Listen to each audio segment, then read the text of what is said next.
Amigos, um grande abraço para vocês desde a Venezuela do Sul. Sem mais delongas, um movimento muito estranho começa a acontecer. A mídia, notadamente aqui a Revista Oeste, está dando que juízes auxiliares, os juízes assistentes, alguns deles são inclusive desembargadores, como no caso do famigerado doutor Ailton, desembargador do TJ São Paulo. O assunto é esse, pessoal. Olha que coisa! Os juízes assistentes, os auxiliares do Moraes estão abandonando o Moraes. Estão limpando o beco, cascando fora, passando sebo nas canelas, saindo de baixo, abandonando o Titanic. E por aí a quatro. Interessante. Olha que interessante. Talvez isso tenha a ver com uma entrevista que o Paulo Figueiredo e o Eduardo Bolsonaro deram hoje em frente à Casa Branca, quando saíram da Casa Branca. Vamos dar uma olhada nisso? Mas antes, vocês estão vendo esta belíssima camiseta, esta belíssima camiseta da Venezuela do Sul. Olha aqui, Revista Oeste. Juízes auxiliares deixam o gabinete de Alexandre de Moraes. Um deles é Ayrton Vieira, envolvido no escândalo da tentativa de censura contra a Oeste. Esse Ayrton, segundo os dados do Greenwald e da Folha de São Paulo, e que supostamente saíram do celular do Talhaferro, esse Ayrton é aquele que disse pro Talhaferro, use da criatividade e tal, use da criatividade e não sei o quê, né? Vou acertar aqui para ficar certo. Olha aqui, pessoal. Não é bonita, pessoal, essa camisa aí? É ou não é bonita? Venezuela do Sul, olha aí. Tudo bem. Vamos ver essa matéria porque é deveras muito interessante. Nos primeiros meses do ano, 3 magistrados que atuavam no gabinete de Sua Excelência, a Lei de Moraes, retornaram às suas funções no Tribunal de Justiça do Estado de São Paulo. Com isso, o ministro começou um processo seletivo para preencher as vagas deixadas pelos juízes. Por que saíram? Por que é que saíram? Alguns estão dizendo que melhor ouvir o que o Eduardo e o Paulo têm a falar daqui a pouco. Moraes não forneceu detalhes sobre os motivos das mudanças em seu gabinete. Segundo o jornal O Estado de São Paulo, entre os magistrados que deixaram seus postos, destaca-se Ayrton Vieira, ele que processou o Pavinato, que desempenhava o papel de juiz instrutor em processos criminais e era um dos principais colaboradores de Moraes desde maio de 1908. Imagino quais são os critérios que o doutor Moraes vai usar nessa seleção, ou já usou, se é que a seleção já foi feita. Fico imaginando. Eu quero mostrar essa camiseta. Deixa eu arranjar um jeito aqui melhor aqui de mostrar essa camiseta. Pronto, agora está mostrando. Quem são os juízes que deixaram o gabinete do doutor Alê de Moraes? O juiz instrutor esteve envolvido no escândalo da tentativa de censura contra a Oeste, conforme revelou o jornal Folha de São Paulo, onde mostraram que Vieira e Eduardo Talhaferro, ex-assessor do Tribunal Superior Eleitoral,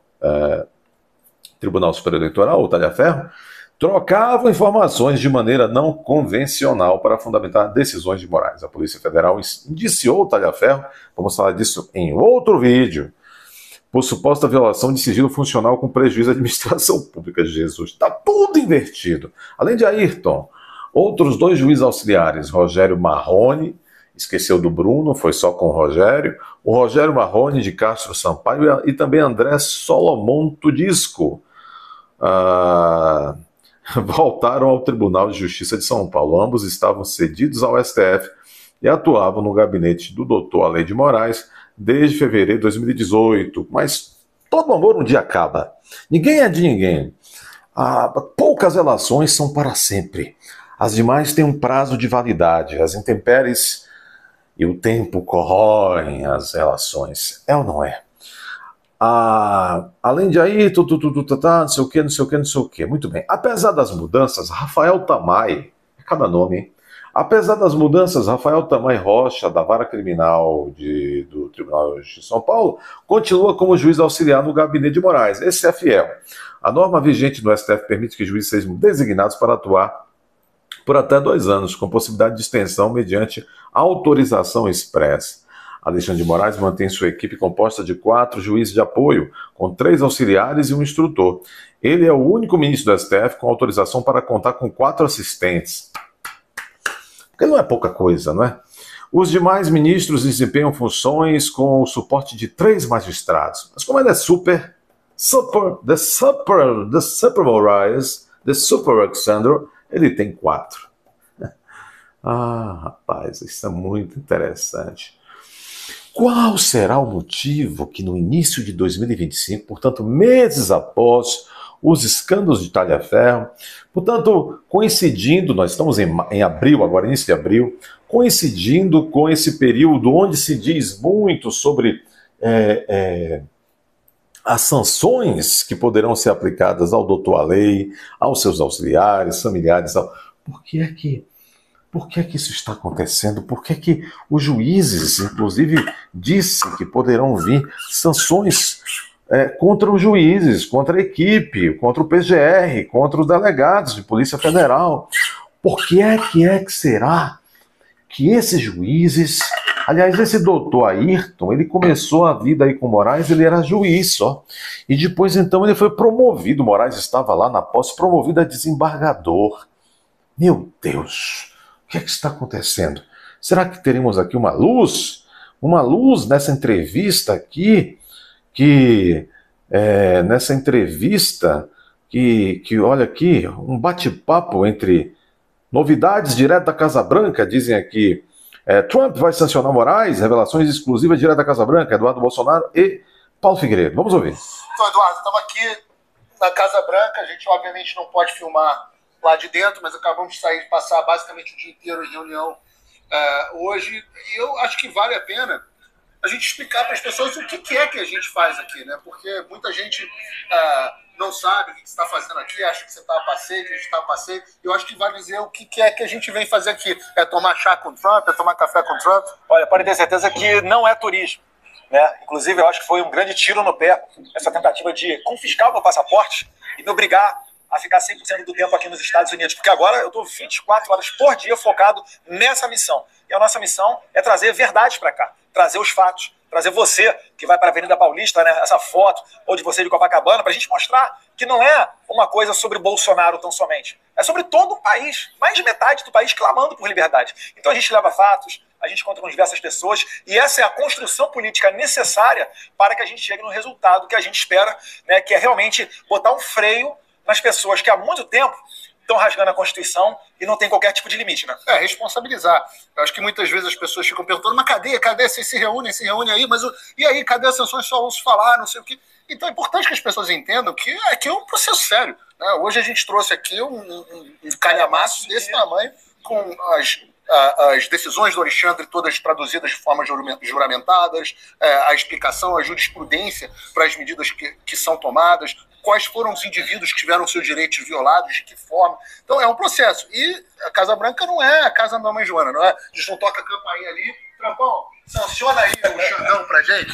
É um processo. Então, você tem que conversar com o Conselho de Segurança Nacional, você tem que conversar com o DPC, né, Domestic Policy Council, você tem que conversar com o Departamento de Estado, você tem que conversar com o Departamento de Tesouro, você tem que conversar com gente o White House Counsel's Office, né, como uma espécie de advocacia da Casa Branca. Você tem que conversar com cada um dos agentes aqui para tentar explicar a eles o que está acontecendo. E eu acho que você pode dizer o que as pessoas, quando a gente conta o que está acontecendo no Brasil, o que elas encontram, o que elas acham. De fato, é difícil você traçar um paralelo com os Estados Unidos.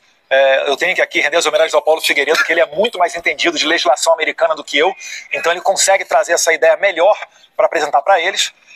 Algumas pessoas até já têm uma certa noção do que está acontecendo, outros ficam totalmente surpresos, porque eles vêm com algumas soluções que seriam jurídicas numa democracia normal, mas quando eles falam, a gente fala, já tentamos isso, ou isso não consegue no Brasil por conta dessa ação de alguns tiranos lá. Então, esse esclarecimento ele é vital para eles entenderem e chegarem à conclusão de que realmente não tem outra saída senão sancionar para colocar um freio nesse tipo de gente.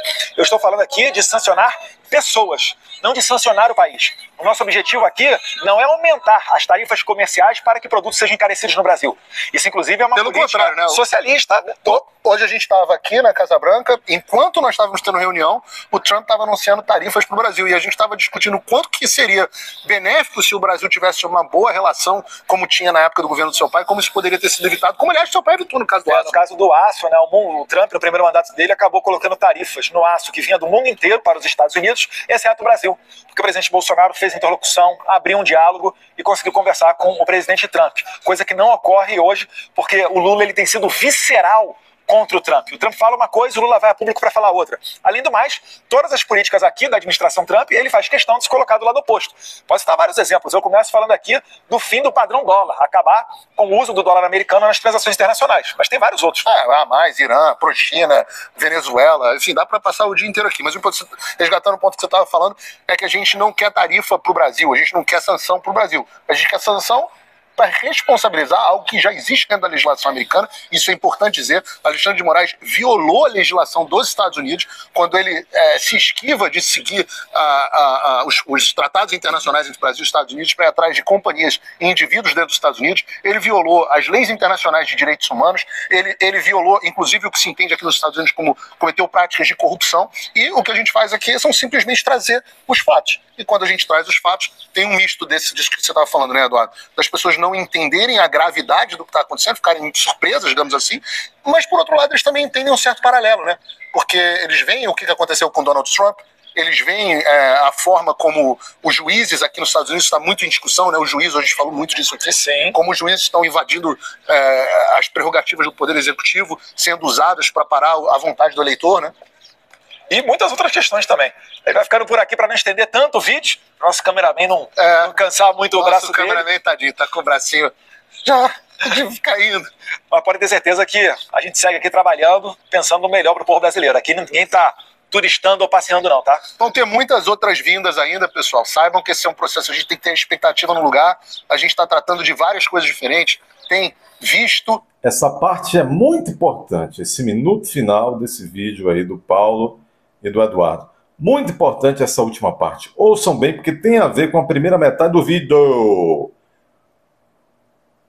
Cassação de visto para vários indivíduos, um processo que talvez saia primeiro.